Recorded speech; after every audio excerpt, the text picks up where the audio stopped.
church as you said. We are thanking God for what He has done. Bishop, you run away from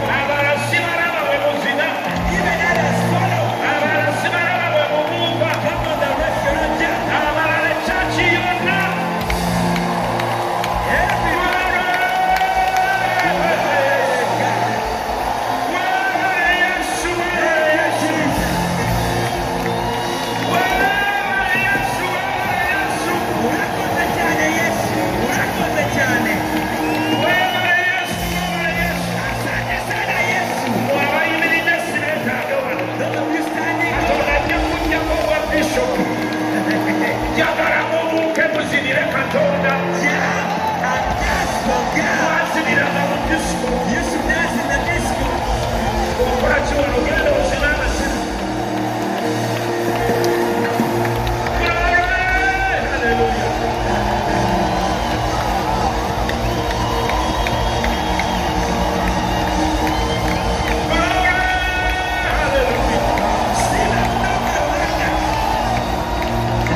Bishops, you may be seated. Can we say? Lift your hand and say, here I am. Send me, Lord. Here I am. Send me, Lord. Here I am. Send me, Lord. I am here now. I am here now.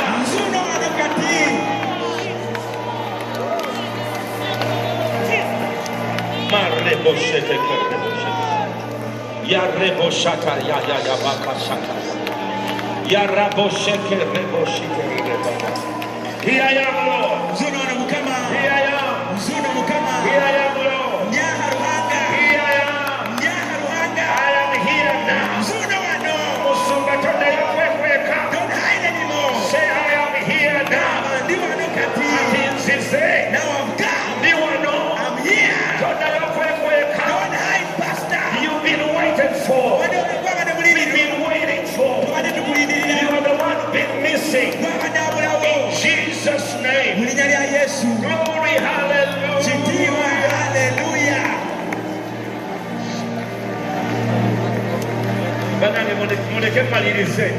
Let me finish. Get back your seats. We finish. The genes in you. The genes in you are going to produce what you never expected. You're going to produce something unique. You're going to bear what's never been seen. Your ministry is going to another level. These are the final times that He's going to use power you've never seen. He's going to use this church to bring His glory down. Hallelujah. Let me. The president said, bring them. We went with Mahanja Kanji. Those are days, 86. President Museveni said no to budding born agains. That's the picture. That is the picture. President wagenda ku farm y'omuntu amukamira amata. The president going to someone's ranch and milk for him. The relationship was that close. Bali bakolagana ekyengali dawo abamikwano bwe batyo. Naye n'asalawo. But he decided okuyimirira naffe abatalina nte. To stand with us who didn't have ranches or cows. mulokole yimirira okubire Katonda mu ngalo. Stand up and clap your hands for Jesus. Pastor. Era kano ge mazima. This is the truth. Nze that day. That day. Ku lunaku olwo when nasalirawo. it's when I decided Nemmanya and I knew nti Museveni that President Museveni si wa byabufuzi. is not political. Museveni President Museveni si wa magye bugye. is not just with military force. Naye mukulembeze w'abantu. He is a leader of the people. Awo That is when I knew. we namanyira That's when I got to know nti Yoweri Museveni that President Museveni, Katonda yamutuma God sent him ajje mu to Uganda come to Uganda aleete eddembe to bring peace, ery'okusinza, bring freedom of worship, ery'amawulire, to bring freedom of the press, ery'okusoma. freedom of education. Singa ombuuza obukulembeze bwa Museveni butegeeza ki? If you ask me the leadership meaning of President Museveni, He has been the advocate of rights. abadde alwanirira eddembe ly'abantu. Eddembe ly'abantu. He has been an advocate of Kubanga rights. singa tetuli wano, We wouldn't be here as born again. obwo obusumba mwandibadde obweyitira wammwe. Where would you call yourself a pastor from? Kubanga mu 86 In bwe 86, yali abiggalirawo byonna, he was going to ban everything to do with the born bwe again. yali abiggalirawo. He had the chance to ban it. Naye tuli wano leero We are here today because he said no. kubanga yagaana. Ezo engalo tebazikubira Katonda. Somebody clap for Jesus. So awo we nalabira That's how I got to know. ne ŋŋamba no, I'm going to study this man. Kanetegereza I want to be omukulu close to him. kamusembere. I need to know what he knows. Njagala manya by'amanyi.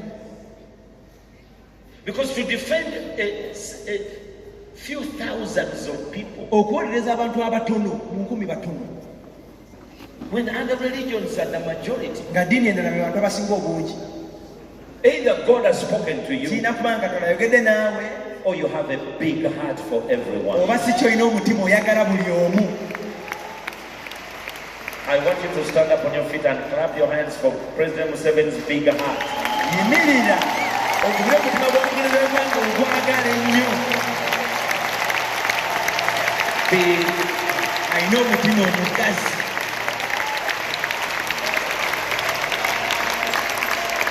Sit down.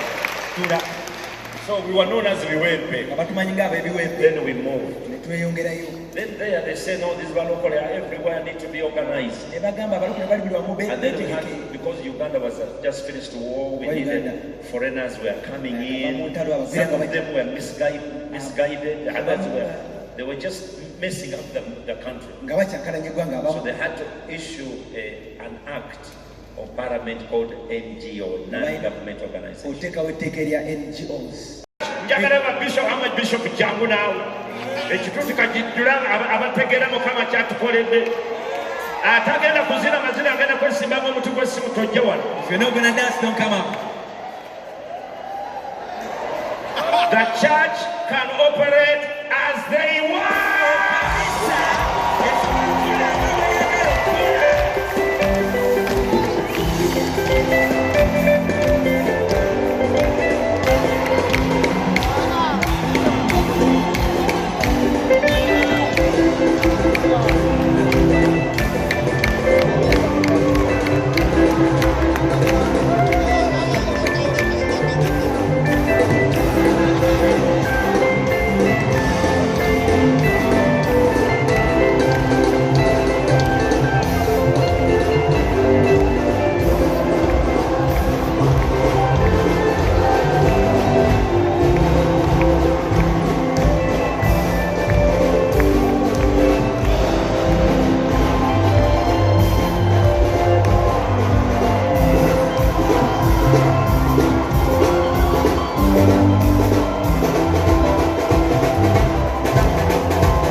ategeera Mukama kyatukoledde.